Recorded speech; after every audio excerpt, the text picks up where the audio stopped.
Finge que te arresto y guarda silencio, me susurró el agente de inmigración en el aeropuerto. Sus palabras me congelaron. Mi mano todavía sostenía el pasaporte que acababa de entregarle. El ruido del aeropuerto internacional de la Ciudad de México se desvaneció. Solo quedamos él y yo, sus ojos grises clavados en los míos, con una intensidad que me hizo entender que algo estaba terriblemente mal. ¿Qué? Logré susurrar. No voltee, no haga ningún gesto. Su vida corre peligro. Su voz era apenas audible, pero cada palabra era clara como el cristal. Acompáñeme como si lo estuviera arrestando. Confíe en mí. Tengo 55 años. He construido 3 empresas desde cero. He sobrevivido crisis económicas, competencia desleal, intentos de fraude. No soy un hombre que se asusta fácilmente. Pero en ese momento, con el agente de inmigración mirándome con esa seriedad absoluta, sentí que el suelo se movía bajo mis pies. «Señor Ricardo Mendoza», dijo en voz alta profesional, «necesito que me acompañe a la oficina de inspección. Hay una irregularidad con su documentación». Detrás de mí escuché la voz de mi hijo Andrés. «Papá, ¿qué pasa?» «No se preocupe, señor», respondió el agente sin mirarme. «Solo es un procedimiento de rutina. Esperen en la sala de abordaje, por favor». «Pero nosotros...» «Esperen en la sala», repitió el agente con firmeza. Caminé junto a él, sintiendo las miradas de todos los pasajeros en la fila. Mi hijo y mi nuera Patricia se quedaron parados, viéndome alejarme flanqueado por 2 agentes de seguridad que habían aparecido de la nada. El corazón me latía con fuerza. ¿Qué estaba pasando? ¿Por qué sentía que esto no era un simple procedimiento de rutina? Hace 6 meses que perdí a mi esposa Elena. Cáncer. Rápido, brutal, sin piedad. Un día estábamos planeando nuestro retiro, viajes que nunca hicimos porque siempre estaba ocupado construyendo el negocio. Al día siguiente, los doctores nos daban 6 meses. Solo sobrevivió 4. Su último deseo fue que yo me acercara más a nuestro hijo. Andrés tiene 30 años. Está casado con Patricia desde hace 3 años. Elena siempre sintió que yo había sido demasiado duro con él, demasiado exigente, demasiado ausente. Y tenía razón.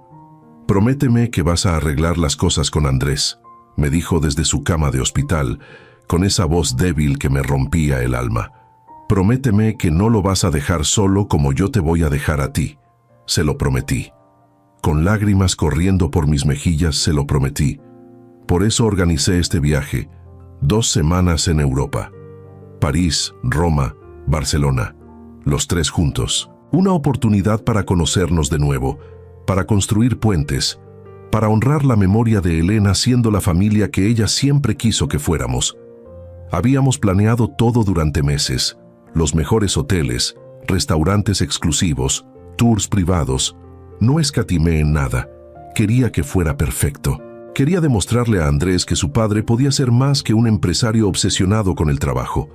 Y ahora, a minutos de abordar el vuelo, un agente de inmigración me decía que mi vida corría peligro.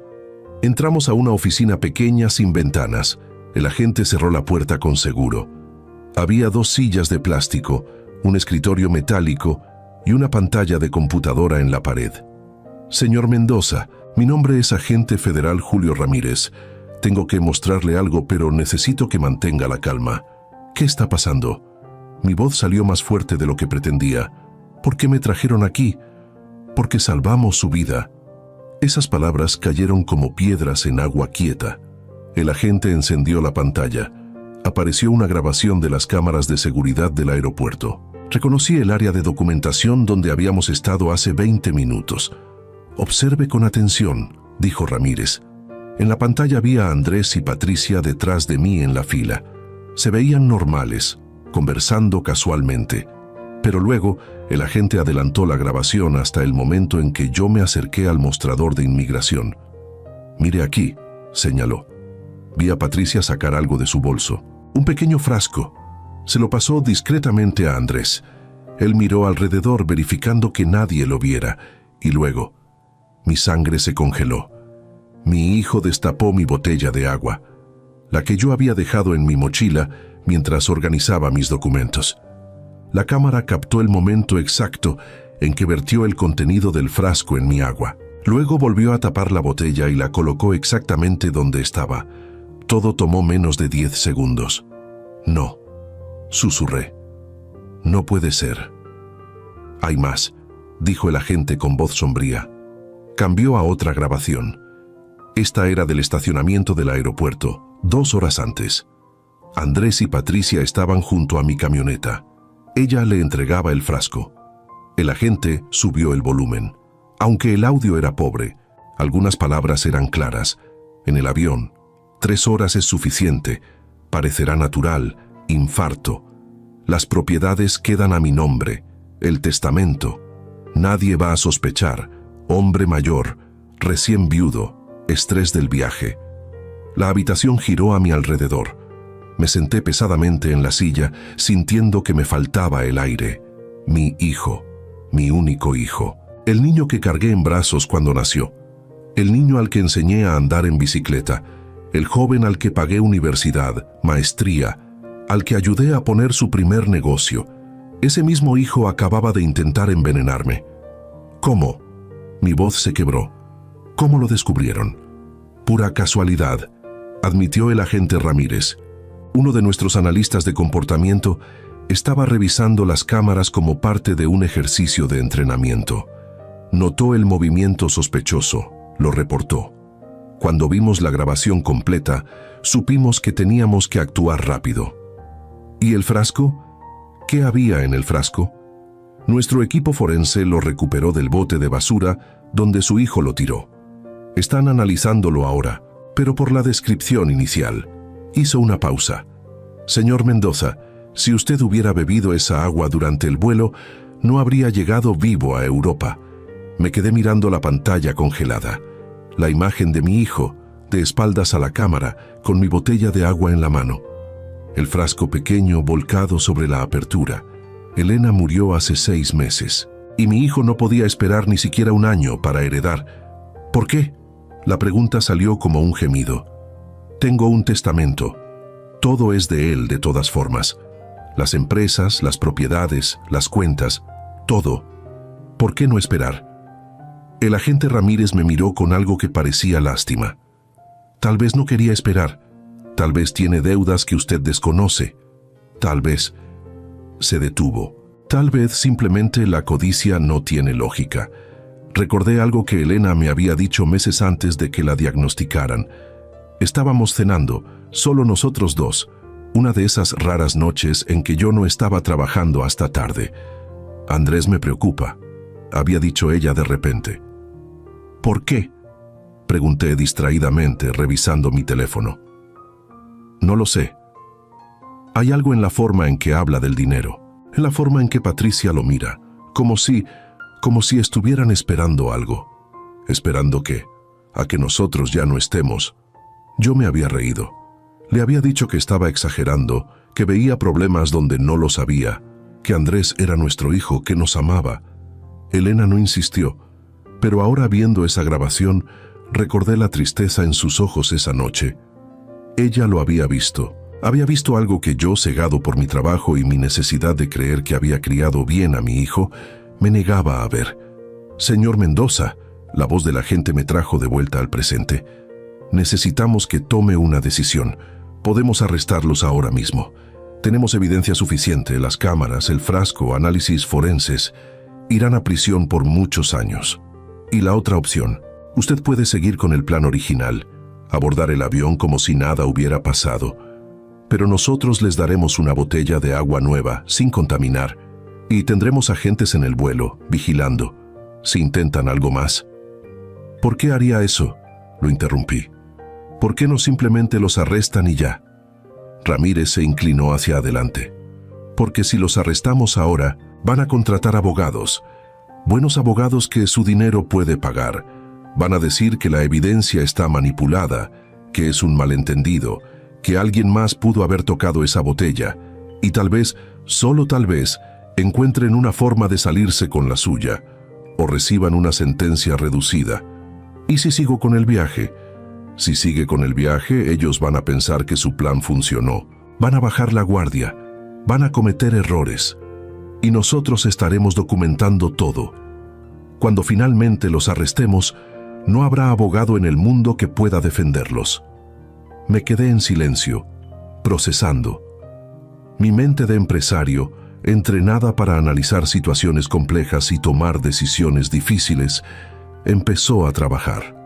¿Cuánto tiempo tengo para decidir? Su vuelo sale en 45 minutos. Necesito una respuesta en 5. 5 minutos para decidir si quería justicia inmediata o justicia garantizada. 5 minutos para decidir si todavía tenía el valor de mirar a mi hijo a los ojos sabiendo que acababa de intentar matarme.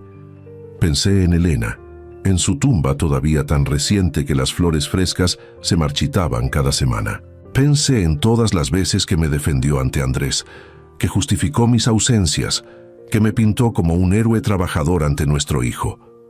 Y pensé en cómo ese hijo había esperado apenas 6 meses después de su muerte para intentar deshacerse de mí. Voy a subir a ese avión, dije con voz firme, y voy a descubrir exactamente quién es mi hijo. El agente Ramírez asintió lentamente. Entiendo, es su decisión, pero necesito que entienda los riesgos. Los entiendo perfectamente, lo interrumpí. Pero ustedes dijeron que tendrán agentes vigilando, ¿correcto? Correcto. 2 agentes encubiertos en el vuelo. 1 en primera clase, 1 en turista. Estarán monitoreando cada movimiento de su hijo y su nuera. Entonces estoy seguro. Físicamente sí, emocionalmente. Ramírez me miró con compasión. Eso es otra historia. Tenía razón. Una cosa era sobrevivir un intento de envenenamiento. Otra, muy diferente, era sentarse al lado de tu asesino durante 14 horas de vuelo, fingiendo que no sabías nada. ¿Qué van a decir cuando salga de aquí?, pregunté. Mi hijo va a hacer preguntas. Le diremos que hubo un error con su visa de entrada a Francia, que ya está resuelto. Tardamos 15 minutos, es tiempo suficiente para ser creíble, pero no sospechoso. ¿Y mi agua? La botella contaminada ya está en el laboratorio. Le daremos una nueva, idéntica, sellada. Ellos no notarán la diferencia. Me puse de pie. Las piernas me temblaban ligeramente, pero me mantuve firme. 55 años enfrentando desafíos empresariales me habían enseñado a controlar mis emociones. Ahora tendría que usar cada gramo de esa experiencia. Una última cosa, dije antes de que el agente abriera la puerta. Cuando esto termine, cuando tengan toda la evidencia que necesitan, quiero verlos, quiero mirarlos a los ojos y preguntarles por qué. Lo entiendo, y tendrá esa oportunidad. Salimos de la oficina, caminamos de regreso al área de abordaje. Sentía las miradas de los otros pasajeros, curiosos por saber qué había pasado con el hombre que se llevaron los agentes. Vi a Andrés y Patricia esperando cerca de la puerta de abordaje. Cuando me vieron, Andrés se levantó rápidamente, con expresión preocupada. «Papá, ¿estás bien?» ¿Qué pasó? Esa preocupación en su voz, ese tono de hijo amoroso. Si no hubiera visto la grabación, habría creído que realmente le importaba.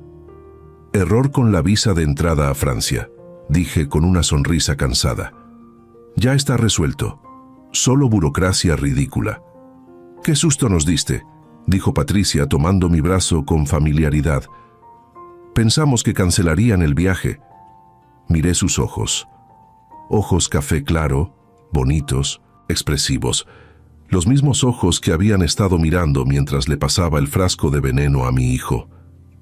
«No, no», respondí. «Todo está bien. Podemos abordar». El agente que me había acompañado me entregó discretamente una botella de agua nueva. «Su documentación, señor Mendoza», dijo en voz alta.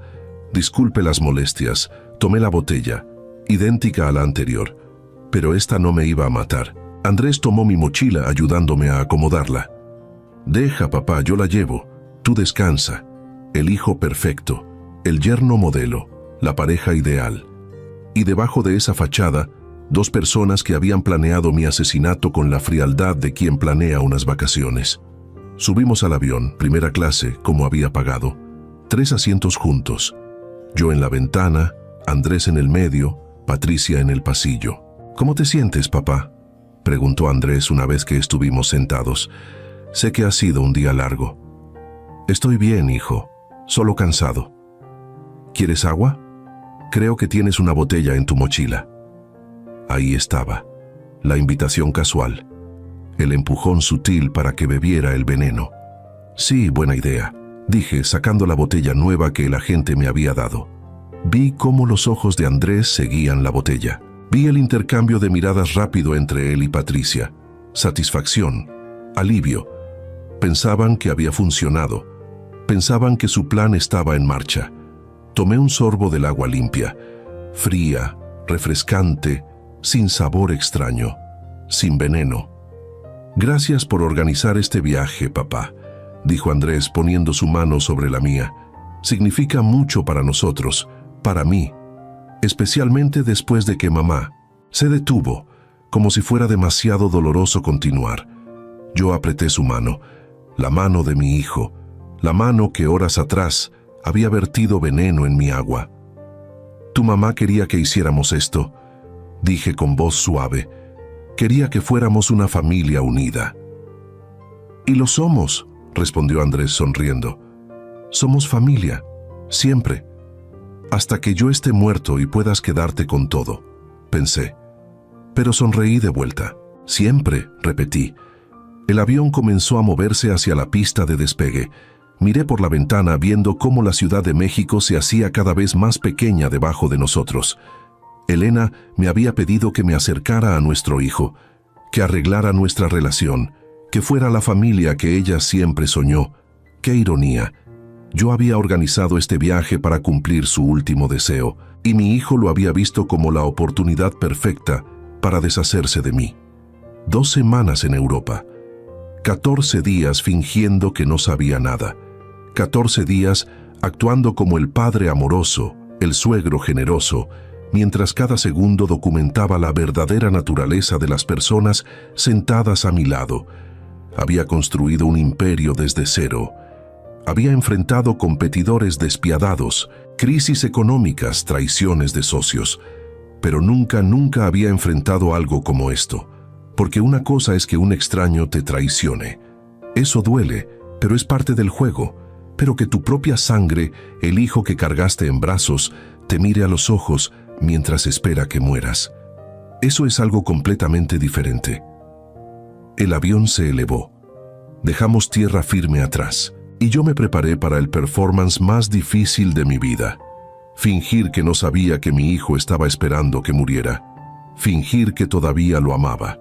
Fingir que seguíamos siendo familia, porque en algún lugar de ese avión, 2 agentes federales estaban observando, documentando, esperando el momento preciso para actuar, y yo iba a darles todo el tiempo que necesitaran, porque cuando esto terminara, cuando la verdad finalmente saliera a la luz, no quería que quedara ninguna duda. Quería que el mundo entero supiera exactamente quién era Andrés Mendoza y que pagara por cada segundo que su madre y yo pasamos construyendo una vida para él, una vida que él quería arrebatarme antes de tiempo. Las primeras 3 horas del vuelo fueron una tortura silenciosa. Andrés y Patricia actuaban con una normalidad escalofriante. Conversaban sobre los lugares que visitaríamos en París, la Torre Eiffel, el Louvre, Notre Dame. Hablaban de restaurantes, de vinos franceses, de hoteles con vistas espectaculares, y cada tanto, con esa sutileza ensayada, me preguntaban si me sentía bien. «Papá, te ves un poco pálido. ¿Estás seguro que no quieres descansar? Suegro, ¿le duele algo? ¿La cabeza? ¿El pecho? ¿Ya bebiste suficiente agua? Es importante mantenerse hidratado en los vuelos». Cada pregunta era una daga, porque sabía exactamente lo que estaban buscando. Estaban esperando los primeros síntomas, el momento en que el veneno empezara a hacer efecto. Yo respondía con calma, con sonrisas tranquilizadoras. Les aseguraba que me sentía perfectamente bien, y cada vez que lo hacía, veía un destello de confusión en sus ojos. ¿Por qué seguía tan saludable? ¿Por qué el veneno no estaba funcionando? En algún momento, Andrés fue al baño. Cuando regresó, Intercepté una mirada entre él y Patricia. Una mirada cargada de preguntas no verbalizadas. Ella hizo un gesto casi imperceptible con la cabeza, como diciendo, «Dale tiempo». Me recosté en mi asiento, fingiendo quedarme dormido. Pero a través de mis párpados entreabiertos los observaba. Patricia sacó su teléfono. Escribió algo. Luego se lo mostró a Andrés, tapando la pantalla con la mano para que yo no pudiera ver.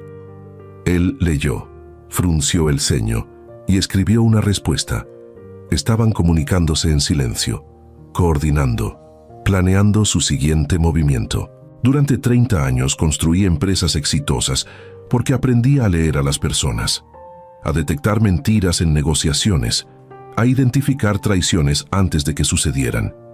Esas habilidades me habían hecho rico. Ahora, esas mismas habilidades me mantenían con vida. Recordé algo que me había enseñado mi socio más antiguo, don Fernando, un hombre de 70 años con 50 años de experiencia en negocios. Ricardo, cuando alguien te traiciona, te están dando un regalo. Te están mostrando quiénes son realmente, y esa información vale más que todo el dinero del mundo. Tenía razón. Andrés y Patricia me habían dado el regalo más valioso, la verdad. Abrí los ojos lentamente, como si acabara de despertar de una siesta. ¿Cuánto tiempo dormí? Como 40 minutos, papá, respondió Andrés. ¿Descansaste? Un poco. Estos asientos son cómodos. Papá, hay algo que quería comentarte. Andrés se inclinó hacia mí, bajando la voz como si fuera una conversación íntima. Patricia y yo hemos estado pensando. Después de que mamá falleció, tú has estado cargando con todo el peso de las empresas solo. Tiene que ser agotador. Es parte del trabajo, respondí sin saber a dónde iba con esto. Sí, pero no tiene que ser así. Yo estudié administración. Trabajé en una de tus empresas durante 3 años. Conozco el negocio. Tal vez es momento de que me des más responsabilidades, que empieces a delegarme cosas importantes. Ahí estaba, el verdadero plan detrás del plan. Si yo moría en el avión, heredaría todo inmediatamente, pero si por alguna razón el veneno no funcionaba, tenían un plan B, convencerme de que les diera control de las empresas mientras todavía estaba vivo. ¿Más responsabilidades?, pregunté manteniéndome neutro. Exacto, podríamos empezar transfiriendo algunas propiedades a mi nombre. Ya sabes, para cuestiones fiscales, para evitar problemas con el SAT. También podrías darme poder notarial sobre algunas de las cuentas bancarias principales. Así, si algo te pasa, Dios no lo quiera, todo estaría en orden y no habría complicaciones legales. Patricia se sumó inmediatamente. Tiene sentido, suegro. Usted ha trabajado tanto toda su vida. Merece descansar un poco. Dejar que Andrés maneje las cosas mientras usted disfruta sus años dorados. Años dorados que ustedes quieren que terminen lo antes posible, pensé. Es una idea interesante, dije lentamente, como si realmente estuviera considerándolo. Déjenme pensarlo durante el viaje. Tal vez cuando regresemos a México podamos sentarnos con los abogados y ver qué tiene sentido. Vi la satisfacción en sus rostros. Pensaban que habían plantado la semilla, que su plan B estaba funcionando. No hay prisa, papá. Solo queríamos que supieras que estoy listo, que puedes contar conmigo. Como Elena contó con que cuidarías de mí después de su muerte, pensé con amargura. Las horas siguientes pasaron en una neblina surreal. Comimos la cena del avión. Andrés pidió vino para los 3. Brindamos por el viaje, por la familia, por nuevos comienzos. Cada brindis era una mentira, cada sonrisa, una máscara. En algún momento de la madrugada, cuando la cabina estaba oscura y la mayoría de los pasajeros dormían, sentí que alguien me observaba. Abrí los ojos discretamente y vi a uno de los agentes federales encubiertos. Era un hombre de unos 40 años, vestido como turista común, sentado 3 filas adelante, pero con visión directa hacia nosotros. Nuestras miradas se cruzaron por un segundo. Él asintió casi imperceptiblemente. El mensaje era claro. Estamos aquí. ¿Estás seguro? Cerré los ojos de nuevo, sintiendo una mezcla extraña de alivio y dolor. Estaba seguro físicamente, Sí, pero emocionalmente estaba siendo destrozado pedazo por pedazo, porque cada minuto que pasaba en ese avión, cada conversación falsa, cada gesto de afecto fingido, era un recordatorio de que mi hijo me quería muerto. Pensé en todos los momentos importantes de su vida, su primer día de escuela, su graduación de preparatoria, su boda con Patricia hace 3 años, donde yo pagué cada detalle de una ceremonia que costó más que lo que muchas personas ganan en un año. En esa boda, Andrés me había abrazado y me había dicho: «Gracias por todo, papá, por darme una vida que nunca imaginé, por ser el mejor padre del mundo». ¿En qué momento esas palabras se convirtieron en mentiras? ¿O siempre lo fueron? Elena siempre fue más perceptiva que yo en cuestiones emocionales. Yo me enfocaba en proveer, en construir, en asegurar que nunca nos faltara nada. Ella se enfocaba en los detalles pequeños, en las miradas, en lo que no se decía. Recordé otra conversación, esta vez un año antes de su diagnóstico. Estábamos en la cama, ella leyendo un libro, yo revisando reportes financieros en mi laptop. Patricia me preguntó hoy cuántas propiedades tenemos, había dicho Elena de repente. ¿Por qué?, pregunté sin levantar la vista de los números. No lo sé. Dijo que solo sentía curiosidad, pero fue extraño, muy específico. Quería saber cuántas casas, cuántos departamentos para renta, cuántos terrenos. Tal vez solo está haciendo conversación. Ricardo. Elena cerró su libro. Mírame. Levanté la vista. Ella tenía esa expresión que conocía bien, la que significaba: esto es importante, pon atención. Esa muchacha no está haciendo conversación, continuó. Está haciendo inventario. ¿Inventario? Sí, está calculando exactamente cuánto vale nuestra familia. Y no me gusta. Yo le había dicho que estaba exagerando, que Patricia venía de una familia humilde y era natural que sintiera curiosidad por un estilo de vida diferente, que no había que ser tan suspicaz. Elena no había insistido más. Pero ahora, recordando esa conversación, me di cuenta de que ella había visto la verdad que yo me negaba a aceptar. Patricia nunca amó a Andrés. Amó lo que Andrés representaba: acceso a una fortuna.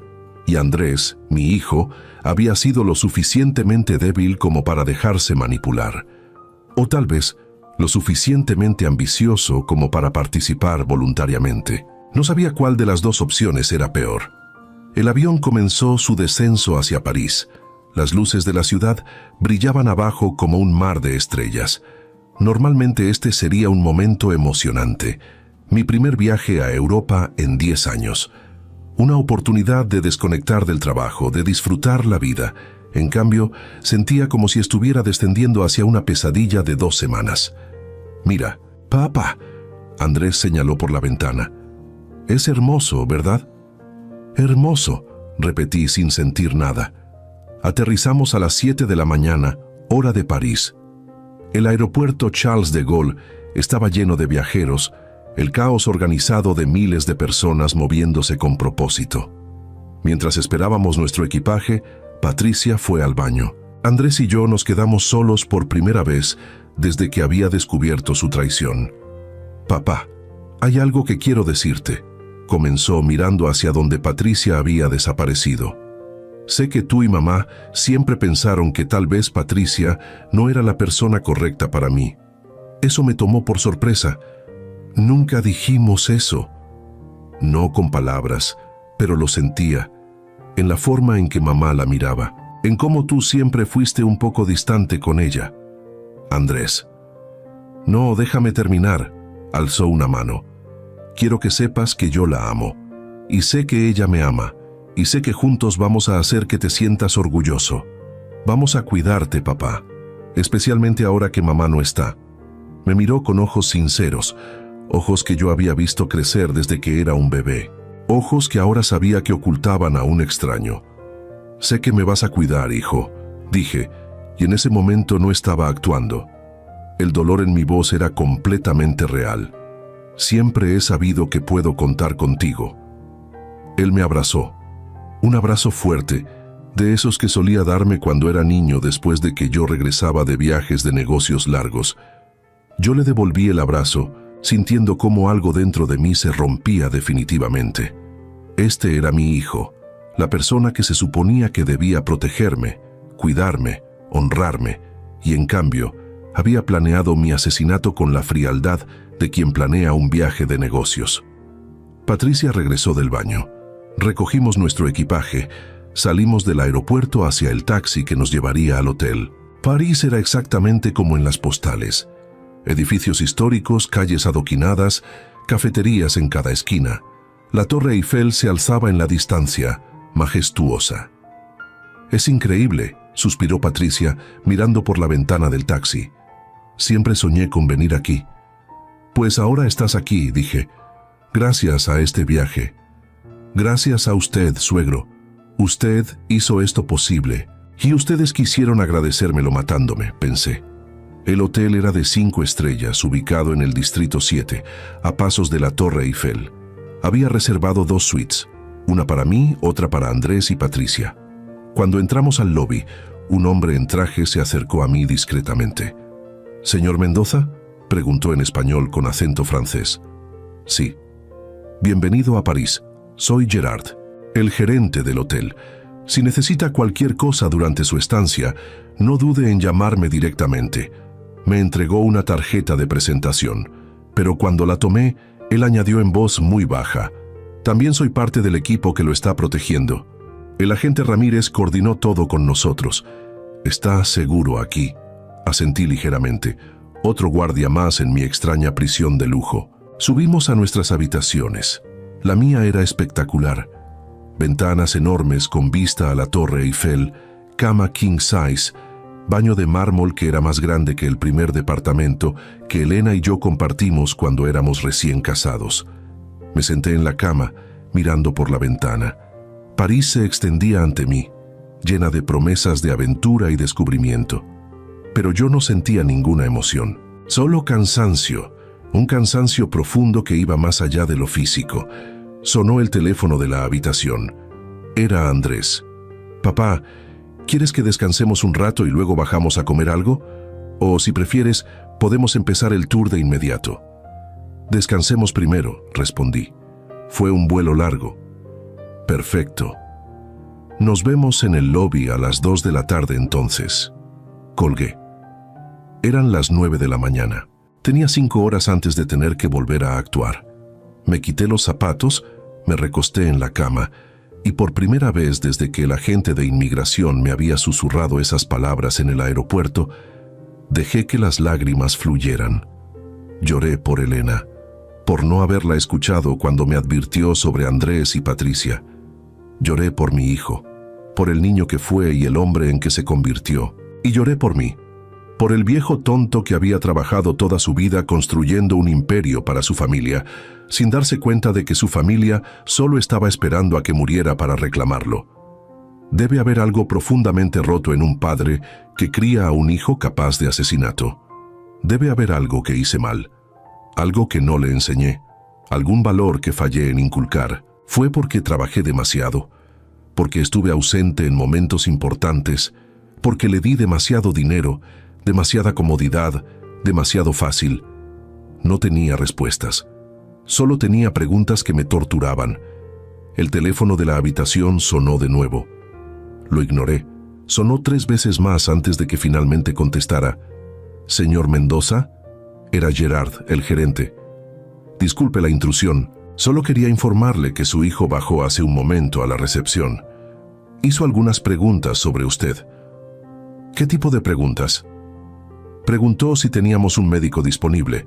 Dijo que usted tiene un historial de problemas cardíacos y quería asegurarse de que, en caso de emergencia, supiéramos a quién llamar». Mi sangre se heló. «No tengo ningún historial de problemas cardíacos». «Lo sé, señor. Por eso lo estoy llamando. Su hijo está preparando el escenario. Cuando usted...» Hizo una pausa. «Cuando ellos esperen que algo le pase, quieren que el personal del hotel ya tenga en mente que usted tenía problemas del corazón. Así parecerá natural». «¿Qué le dijeron?» «Nada específico. Solo agradecí la información y aseguré que tendríamos todo preparado. Pero quería que usted supiera. Gracias, Gerard. Colgué sintiendo cómo la rabia comenzaba a reemplazar la tristeza. No solo me querían muerto, querían que mi muerte pareciera natural. Querían llorar en mi funeral, recibir las condolencias, heredar mi fortuna y que nadie nunca sospechara que ellos habían orquestado todo.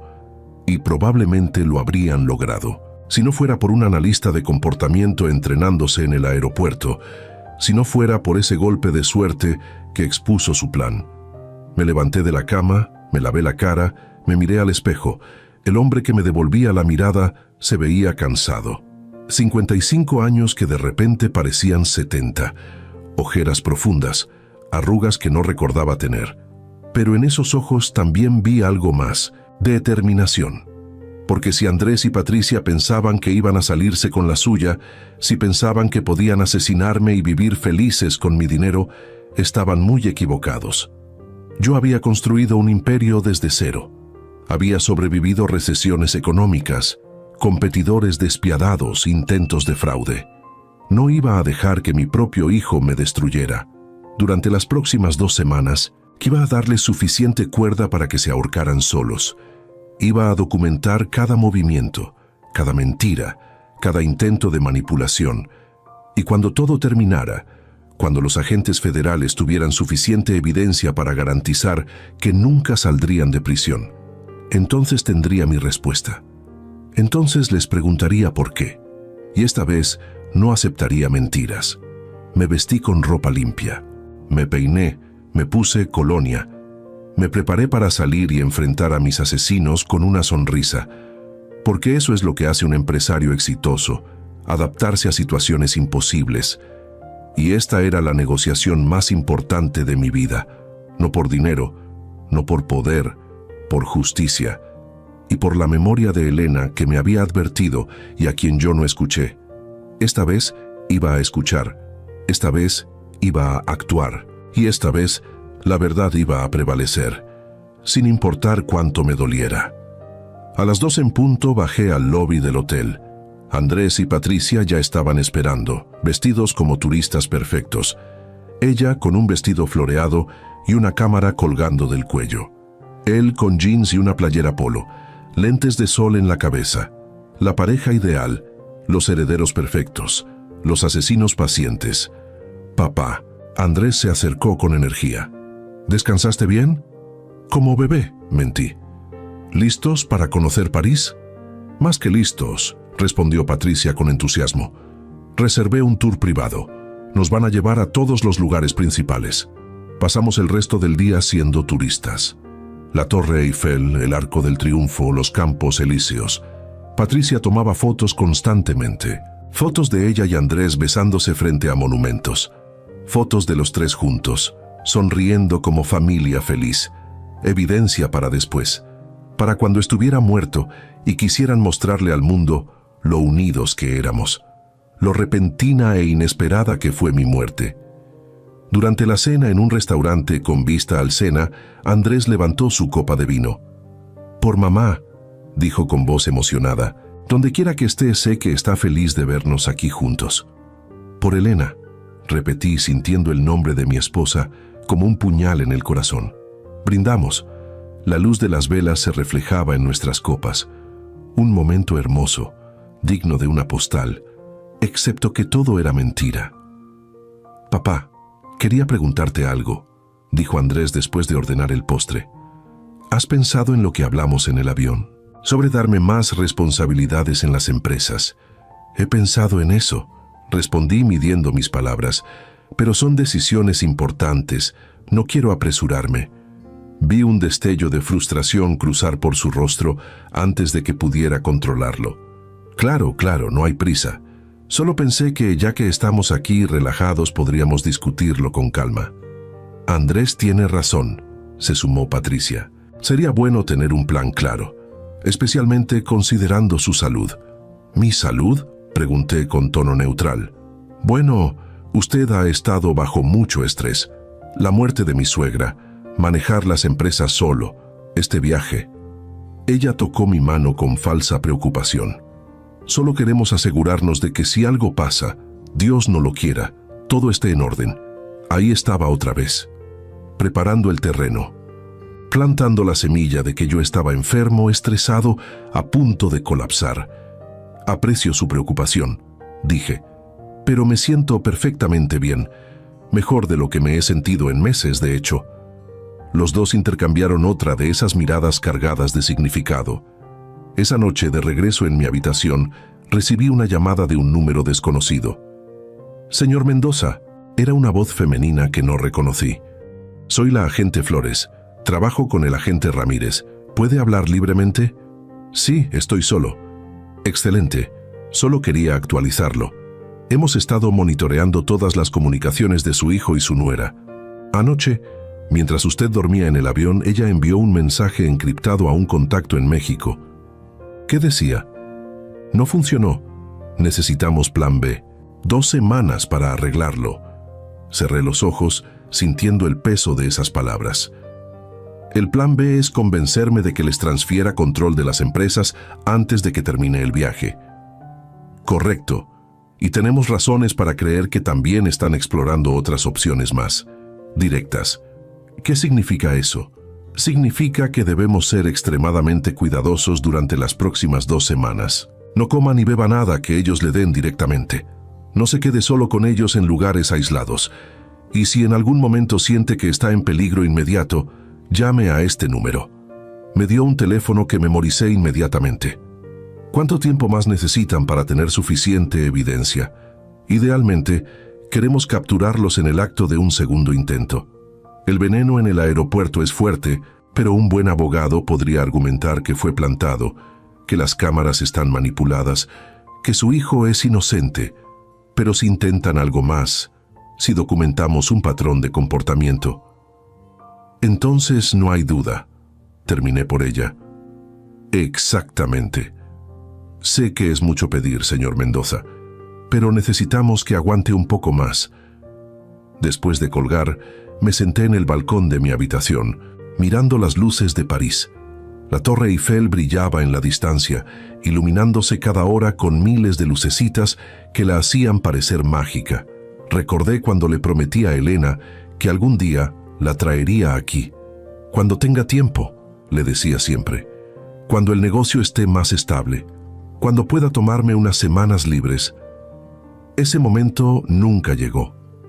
Siempre había algo más importante. Una junta, un contrato, una crisis que resolver. Y ahora estaba aquí, en la ciudad que ella soñó visitar, acompañado por el hijo que ella adoró y que había planeado mi asesinato. La vida tiene una forma cruel de enseñarnos nuestros errores. Los siguientes días siguieron un patrón similar. Visitábamos museos, caminábamos por Montmartre, comíamos en restaurantes elegantes, y todo el tiempo Andrés y Patricia mantenían su actuación perfecta. Pero yo había aprendido a leer las señales, los momentos en que Patricia escribía mensajes en su teléfono y lo escondía rápidamente cuando me acercaba. Las conversaciones que terminaban abruptamente cuando yo entraba a una habitación. Las miradas que intercambiaban cuando pensaban que yo no estaba viendo. El 4.º día en París, Andrés sugirió que hiciéramos algo diferente. «Hay un lugar en las afueras de la ciudad», dijo durante el desayuno. «Un castillo antiguo, muy poco conocido por turistas. Pensé que podríamos rentar un auto e ir los 3 solos. Sin tours, sin multitudes. Solo nosotros». Cada alarma en mi cabeza se encendió. «Suena interesante», dije con cautela. «¿Qué tan lejos está?» «Como 1 hora y media en auto. Es un camino hermoso, pasa por pueblitos franceses. Sería una aventura». «No lo sé, hijo. Manejar en otro país, en carreteras que no conocemos». «Yo manejo», se ofreció rápidamente. «Tú y Patricia se relajan y disfrutan el paisaje. Va a ser increíble, papá. Te lo prometo». Patricia asintió con entusiasmo. Sería lindo tener un día solo para nosotros, más íntimo, como familia verdadera. Mi mente trabajaba rápidamente. Un lugar aislado, lejos de testigos, sin cámaras de seguridad.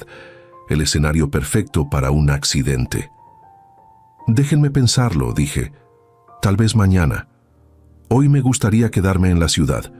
Vi la frustración en sus rostros, pero asintieron sonriendo. Claro, papá, lo que tú digas.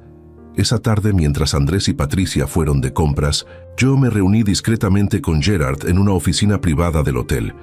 Su hijo reservó un auto para mañana, me informó, un sedán grande. También preguntó sobre rutas escénicas fuera de París, específicamente lugares alejados de las zonas turísticas principales. ¿Pueden seguirnos sin que se den cuenta? Ya lo tenemos arreglado. Habrá 2 vehículos de seguimiento, uno cerca y otro a distancia. También instalamos un dispositivo de rastreo GPS en el auto que rentaron, y le voy a dar esto. Me entregó un pequeño dispositivo del tamaño de un llavero. Si presiona este botón 2 veces, envía una señal de emergencia inmediata. Tendremos agentes en su ubicación en minutos. ¿Y si no hay cobertura celular? Este dispositivo usa satélite, funciona en cualquier lugar. Lo guardé en mi bolsillo, sintiendo su peso como un talismán de protección. Esa noche no pude dormir. Me quedé despierto imaginando escenarios. ¿Qué harían? ¿Simularían un accidente de auto? ¿Me empujarían por un acantilado y dirían que perdí el equilibrio? Veneno de nuevo, esta vez sin testigos para interrumpir. Mi hijo, mi propia sangre, planeando los detalles de mi muerte con la misma naturalidad con la que la mayoría de la gente planea sus vacaciones. A las 3 de la mañana, mi teléfono vibró. Era un mensaje de número desconocido. Interceptamos nueva comunicación. Patricia escribió: mañana en el castillo, lugar perfecto, nadie nos verá, solo hazlo rápido. Esté alerta, no vaya solo a ninguna parte con ellos. Borré el mensaje. Me levanté, me serví un whisky del minibar y me senté junto a la ventana. París dormía abajo, ciudad de las luces, ciudad del amor, ciudad donde mi hijo planeaba convertirse en huérfano. Hay un momento en la vida de todo padre en que se da cuenta de que su hijo ya no es un niño, que se ha convertido en su propia persona, con sus propias decisiones, sus propias consecuencias. Yo había tenido ese momento hace años, cuando Andrés se graduó de la universidad y decidió empezar a trabajar conmigo. Me sentí orgulloso entonces. Pensé que finalmente tendríamos algo en común, que podríamos construir juntos. Pero me había equivocado. Andrés nunca quiso construir conmigo, solo quería esperar a que yo construyera todo para él. La mañana siguiente llegó demasiado rápido. Bajé a desayunar y encontré a Andrés y Patricia ya listos, con mochilas preparadas y energía de niños en día de campo. «Papá, pensamos que habías cambiado de opinión sobre el castillo», dijo Andrés. «No, solo dormí mal, pero estoy listo. Vamos». El auto era un Mercedes nuevo. Andrés se sentó al volante, Patricia de copiloto, yo atrás, como un niño, como alguien sin control de su propio destino. Salimos de París por carreteras cada vez más pequeñas. Los edificios dieron paso a campos verdes, pueblitos con casas de piedra, iglesias antiguas. Era hermoso, tenía que admitirlo. También era aislado, perfecto para lo que ellos tenían planeado. «¿Qué tal si paramos ahí?», señaló Patricia hacia un mirador con vista a un valle. «Podríamos tomarnos fotos». Andrés estacionó. Bajamos del auto. El viento soplaba fuerte, trayendo olor a tierra mojada y flores silvestres. El mirador tenía una baranda de metal, vieja y oxidada. Más allá, un acantilado de unos 30 metros de altura. Patricia empezó a tomar fotos. Andrés se paró junto a mí en la baranda. «Es increíble, ¿verdad?», dijo. «La vista». «Increíble», repetí, con cada músculo de mi cuerpo tenso. «Papá, quiero que sepas algo». Su voz cambió, se volvió más seria. «Estos días contigo han sido importantes para mí. Después de que mamá murió, sentí que te estaba perdiendo también. Pero este viaje me hizo darme cuenta de cuánto te necesito en mi vida». Las palabras correctas, el tono perfecto. Si no supiera la verdad, me habría conmovido hasta las lágrimas. «Yo también te necesito, hijo», dije, y no estaba actuando. A pesar de todo, a pesar de la traición, parte de mí todavía quería creer que había algo de bondad en él. «Ven, párate aquí», me guió más cerca del borde. «Patricia, tómanos una foto aquí». Ella levantó la cámara. Yo estaba en el borde del acantilado, Andrés detrás de mí. Un empujón, eso es todo lo que necesitaría. Un empujón rápido y yo caería 30 metros. Huesos rotos. Trauma craneal. Muerte casi instantánea. Y ellos llorarían en mi funeral contando la historia trágica de cómo su padre perdió el equilibrio mientras tomaban una foto familiar. «Sonríe, suegro», dijo Patricia. En ese momento sentí las manos de Andrés en mi espalda, no empujando, solo tocando, posicionándome. «Un poco más a la izquierda», indicó. Di un paso. Mis talones estaban a centímetros del borde. «Perfecto», dijo Patricia. «A la cuenta de 3, 1, 2». El tiempo se ralentizó. Sentí las manos de Andrés presionando ligeramente. Vi a Patricia bajando la cámara, sus ojos brillando con algo que no era diversión. Y en ese segundo entendí qué iba a pasar. Mi mano fue a mi bolsillo, tocando el dispositivo de emergencia que Gerard me había dado. 3, dijo Patricia. Las manos de Andrés se tensaron en mi espalda, y entonces escuché un ruido. El sonido inconfundible de un auto acercándose a toda velocidad. Las manos de Andrés se alejaron inmediatamente. Di un paso adelante, lejos del borde, con el corazón latiendo como tambor de guerra. Un auto de policía francesa apareció en el camino. 2 oficiales bajaron, caminando hacia nosotros con expresión seria. «Bonjour», saludó uno de ellos. «Disculpen la intrusión. Estamos haciendo controles de seguridad en el área. ¿Podrían mostrarnos sus identificaciones?» Andrés y Patricia se miraron. Confusión mezclada con... ¿era miedo? «Claro, oficial», dije yo, sacando mi pasaporte con manos que temblaban ligeramente.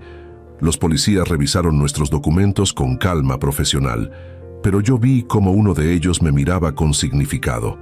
Otro agente encubierto.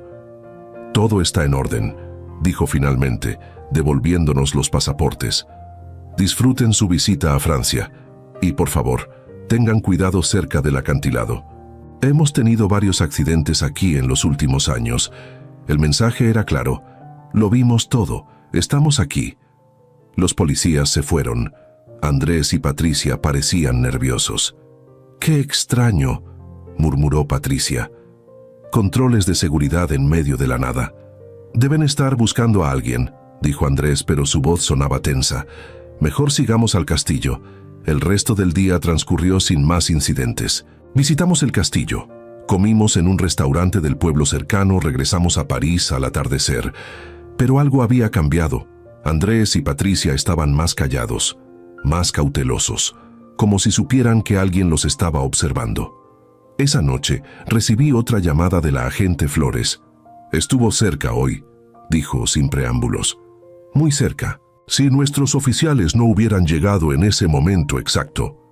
«Lo sé». «Señor Mendoza, tenemos que considerar la posibilidad de terminar esto ahora. Arrestarlos antes de que hagan otro intento». «¿Tienen suficiente evidencia?» Silencio del otro lado. «No tanto como quisiéramos. Sus abogados podrían argumentar que el momento en el mirador fue inocente, que solo lo estaban posicionando para una foto. No tenemos prueba definitiva de intención. Entonces seguimos», dije con voz firme, «hasta que la tengan». «Señor Mendoza». «Agente Flores, he construido mi vida tomando decisiones difíciles. Esta es solo una más. Necesito que esto quede resuelto de una vez por todas, sin dudas, sin posibilidad de que escapen por tecnicismos legales». «Entiendo, pero por favor sea extremadamente cuidadoso. No sabemos qué van a intentar después». Después de colgar, me serví otro whisky. Mis manos ya no temblaban. En cambio, sentía una extraña calma, porque finalmente había entendido algo importante. Yo tenía el control. Andrés y Patricia pensaban que estaban cazando, pensaban que yo era la presa indefensa, pero se equivocaban. Yo era el que los estaba llevando exactamente donde quería. Yo era el que estaba documentando cada mentira, cada intento, cada momento de su traición. Y cuando todo esto terminara, cuando estuvieran sentados en una celda preguntándose cómo salió todo tan mal, entenderían la verdad. «Nunca fuiste el cazador, hijo. Solo fuiste un tonto con un plan que nunca tuvo oportunidad de funcionar. Porque tu padre no construyó un imperio siendo estúpido.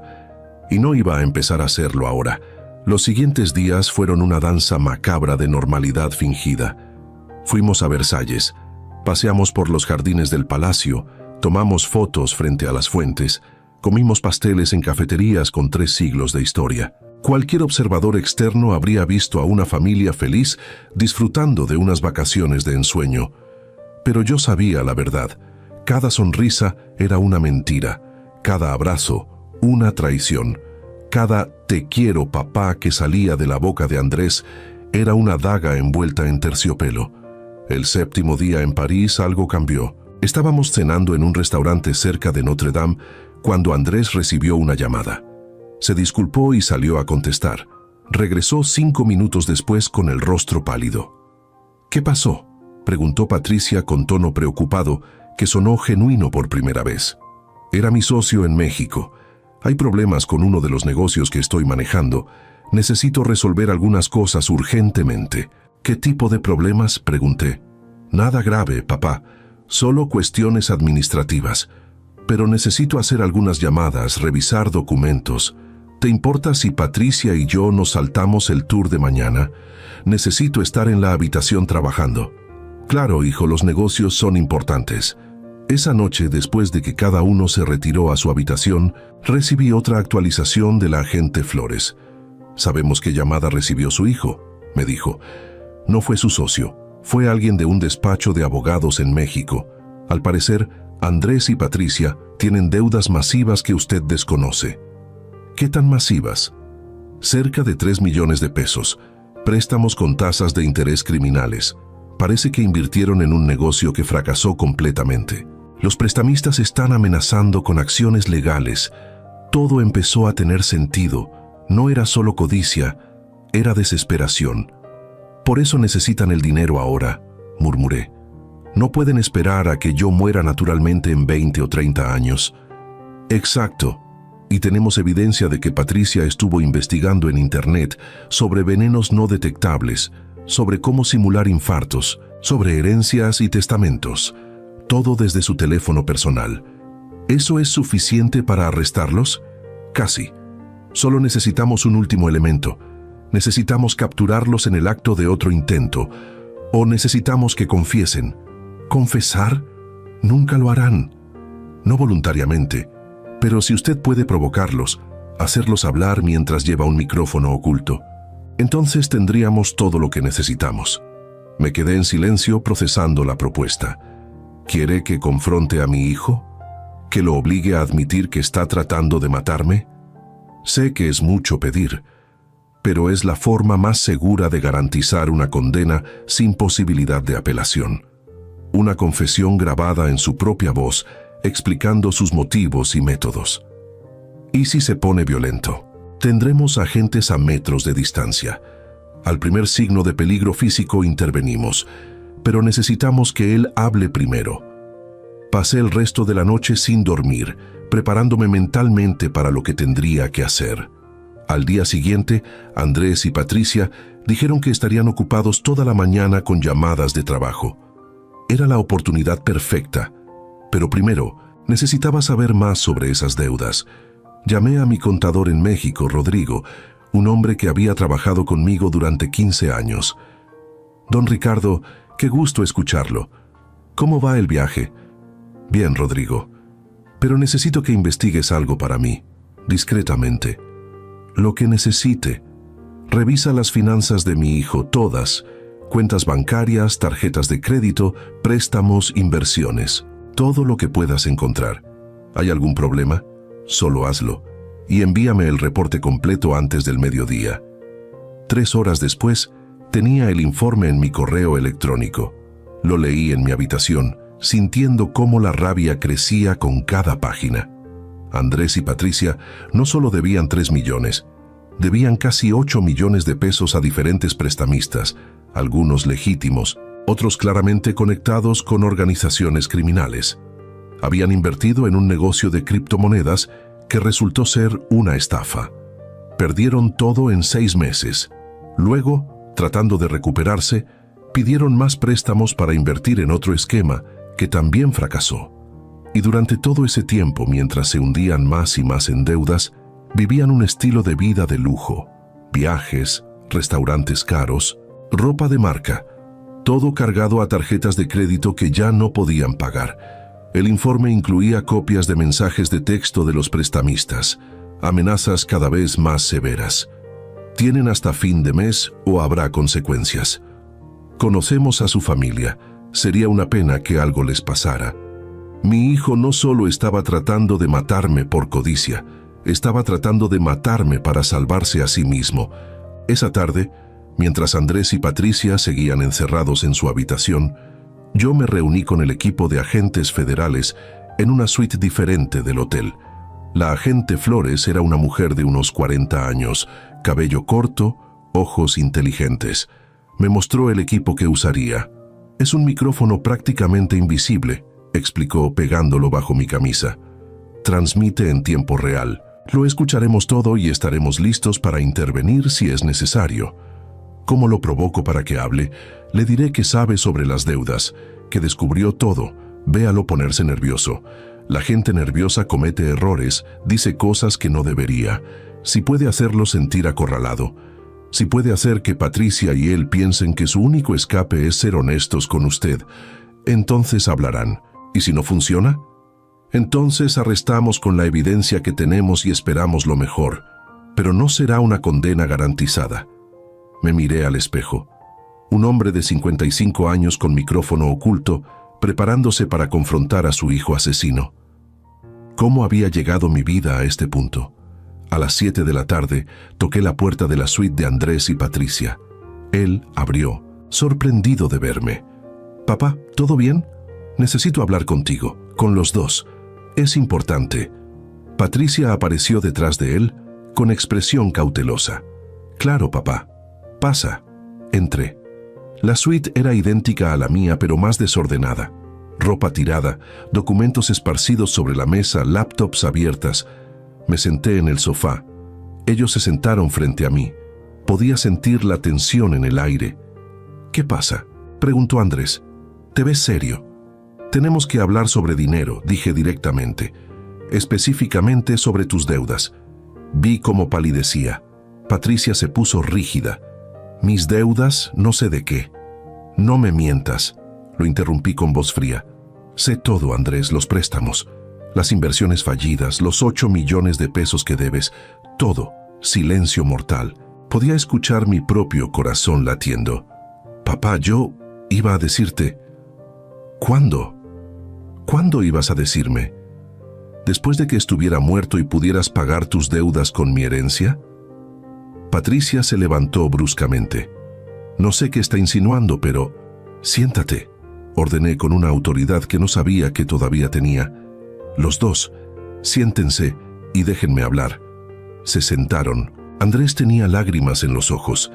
¿Eran reales o actuadas? «Sé que estás en problemas», continué. «Sé que los prestamistas te están amenazando. Sé que pensaste que la única salida era mi muerte». «No».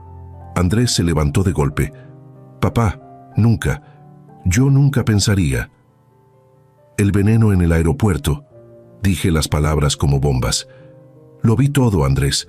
Las cámaras de seguridad lo capturaron, vertiendo algo en mi botella de agua, algo que estaba diseñado para matarme».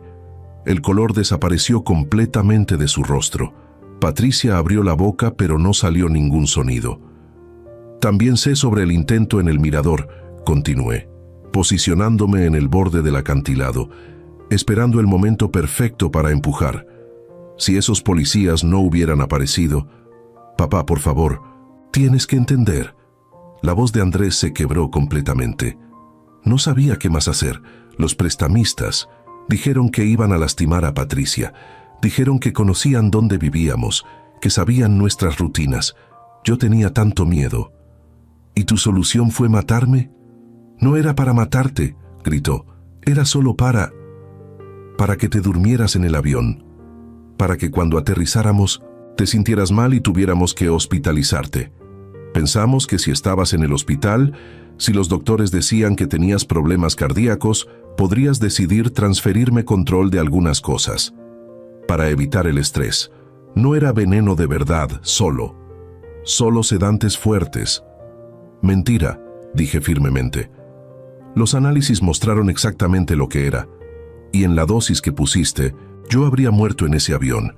Lágrimas reales ahora corrían por el rostro de Andrés. Se dejó caer de rodillas frente a mí.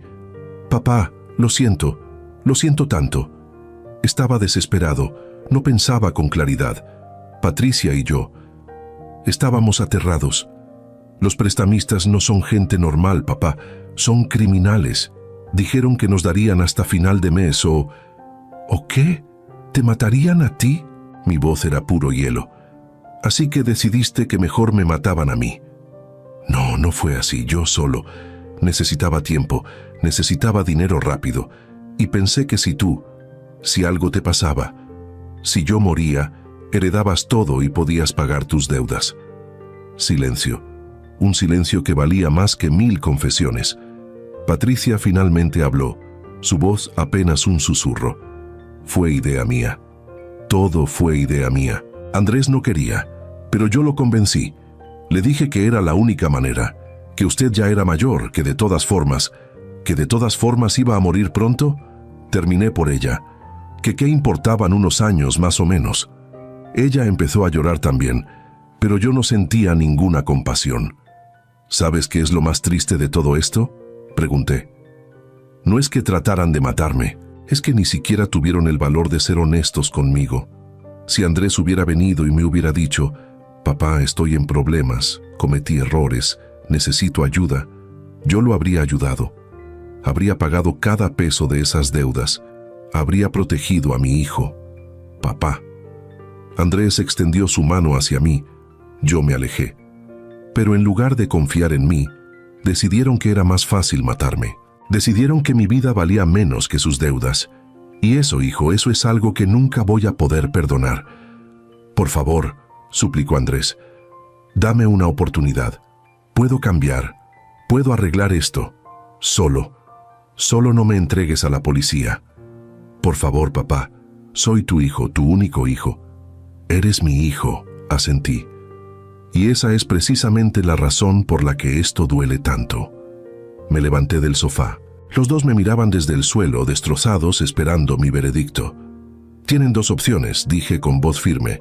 Primera opción, llamar a la policía ahora mismo. Con la confesión que acaban de hacer, con toda la evidencia recopilada, pasarán décadas en prisión. Ambos. Patricia sollozó más fuerte. ¿Cuál es la segunda opción?, preguntó Andrés con voz quebrada. La segunda opción es que mañana por la mañana, temprano, se van de vuelta a México. Les voy a dar suficiente dinero para pagar todas sus deudas. Cada peso. Los prestamistas los dejarán en paz. Vi esperanza brillar en sus ojos. Pero, continué, nunca más vuelven a contactarme. Nunca más me hablan. Nunca más me ven. Para efectos prácticos, yo ya no tengo hijo. Y ustedes ya no tienen padre. Papá, no. Y si alguna vez, intentan algo contra mí otra vez, si me amenazan, si me buscan, si tratan de reclamar herencia después de mi muerte, toda la evidencia que tengo va directo a la policía. ¿Entendieron? ¿Eso es todo?, preguntó Patricia incrédula. ¿Nos va a dejar ir así? No por bondad, aclaré. Lo hago por la memoria de Elena. Ella me hizo prometer que cuidaría de Andrés. Y esto, por más que me duela, es la única forma que encontré de cumplir esa promesa sin traicionar mi propia dignidad. Acepto, dijo Andrés inmediatamente. Acepto, papá, lo que tú digas. Mañana a las 6 de la mañana tendrán los boletos de avión en su correo. A las 7, una transferencia bancaria de 10 millones de pesos. Es más que suficiente para cubrir sus deudas y empezar de nuevo. Lo que hagan con sus vidas después de eso ya no es mi problema. ¿Y el castigo?, preguntó Patricia con voz temblorosa. No hay castigo. La miré directamente a los ojos. El castigo es que van a vivir el resto de sus vidas sabiendo que intentaron asesinar al hombre que los amaba, que destruyeron una familia por deudas que pudieron haber sido resueltas con una conversación honesta. Ese, Patricia, es un castigo peor que cualquier prisión. Caminé hacia la puerta. Andrés se arrastró detrás de mí agarrando mi pierna. Papá, por favor, no me dejes así. No puedo vivir sin ti. Eres todo lo que tengo. Me detuve. Lo miré desde arriba. Mi hijo, de rodillas, suplicando. Debiste pensar en eso antes de poner veneno en mi agua. Abrí la puerta y salí. Los últimos sonidos que escuché fueron los sollozos de Andrés gritando: «Perdóname, por favor, papá, perdóname». Cerré la puerta. En el pasillo, la agente Flores me esperaba con otros 2 oficiales. «Lo grabamos todo», dijo. «Confesión completa, motivos, métodos, todo. Es más que suficiente para arrestarlos ahora mismo». «No», dije firmemente. «Voy a cumplir mi palabra. Les voy a dar el dinero y los voy a dejar ir. Señor Mendoza, intentaron asesinarlo múltiples veces. Lo sé, pero son las consecuencias que yo elijo darles. Y créanme, vivir con lo que hicieron es peor que cualquier prisión». La agente me miró por largo rato. Finalmente asintió. «Es su decisión, pero mantendremos el archivo abierto, si alguna vez lo necesita, si ellos rompen el acuerdo. Entonces arréstenlos con todo el peso de la ley. Pero hasta entonces esto se termina aquí». Esa noche dormí profundamente por primera vez en 2 semanas. Una parte de mi pesadilla había terminado. A la mañana siguiente, a las 6 en punto, toqué la puerta de su suite.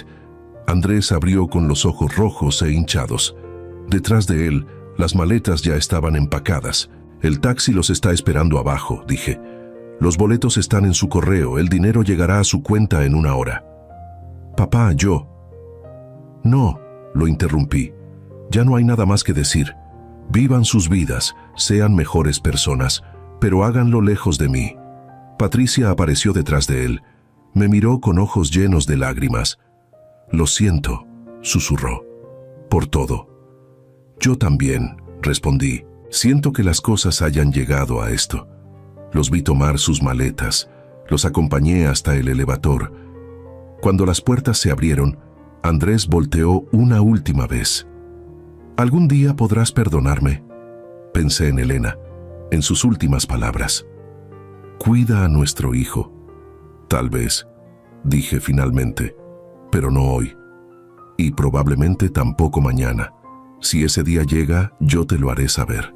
Las puertas del elevador se cerraron y así mi hijo desapareció de mi vida. Regresé a mi suite. Me senté en el balcón, viendo amanecer sobre París. La ciudad despertaba lentamente, llena de promesas de nuevos comienzos.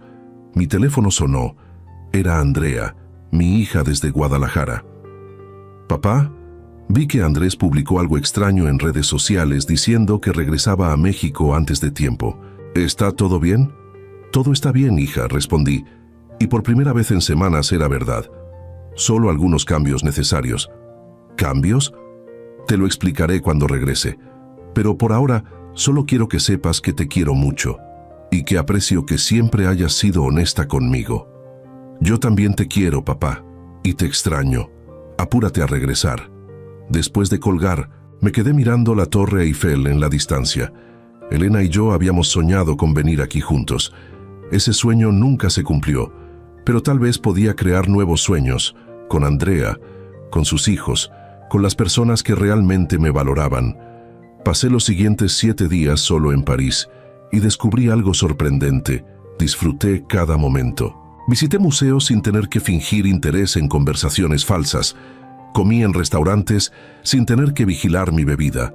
Caminé por Montmartre sin sentir ojos expectantes esperando mi muerte. Y lentamente, muy lentamente, empecé a sanar. Una tarde, sentado en un café cerca del Sena, escribí una carta, no para enviarla, solo para procesar mis pensamientos. «Querida Elena, cumplí mi promesa de cuidar a Andrés, pero no de la manera que esperabas. Lo salvé de la prisión, le di dinero para salir de sus problemas, pero también tuve que dejarlo ir. Espero que me entiendas. Espero que donde quiera que estés, sepas que tomé la decisión correcta, porque amar a alguien a veces significa dejarlos enfrentar las consecuencias de sus acciones. Te extraño, todos los días, pero estoy aprendiendo a vivir de nuevo, no solo a sobrevivir, sino a vivir, hasta que nos volvamos a ver. Tu esposo, Ricardo». Doblé la carta y la guardé en mi billetera. Tal vez algún día la enterraría junto a su tumba, o tal vez la quemaría en algún ritual de liberación. Por ahora solo necesitaba que existiera. Regresé a México 2 semanas después, como estaba planeado. Andrea me recogió en el aeropuerto con sus 2 hijos. Los niños corrieron hacia mí gritando, ¡Abuelo! Y en ese momento sentí algo que no había sentido en meses: esperanza. ¿Cómo estuvo París?, preguntó Andrea mientras manejaba hacia mi casa. Revelador, respondí, en muchas formas que nunca imaginé. Ella me miró de reojo. Andrés no quiere hablar conmigo. Dice que hubo un problema entre ustedes, pero no me da detalles. ¿Qué pasó, papá? Algún día te lo contaré todo, pero no hoy. Hoy solo quiero llegar a casa, abrazar a mis nietos y empezar de nuevo. Han pasado 6 meses desde París, 6 meses en los que no he tenido ningún contacto con Andrés. Según su cuenta bancaria, que todavía monitoreo discretamente, pagó todas sus deudas y se mudó a otra ciudad con Patricia. No sé si son felices, no sé si aprendieron algo de todo esto. Probablemente nunca lo sabré, pero yo he aprendido algo importante: que la familia no se define por la sangre, se define por la lealtad, el respeto, el amor genuino. Andrea y sus hijos vienen a visitarme cada semana. Ceno con ellos, juego con los niños, escucho sus historias. Es una vida más simple que la que tenía, pero infinitamente más rica. También empecé a hacer cambios en mi testamento. La mayoría de mi fortuna irá a Andrea, otra parte a obras de caridad, y una parte, una pequeña parte, quedará en un fideicomiso para Andrés. No porque lo merezca, sino porque su madre me lo habría pedido.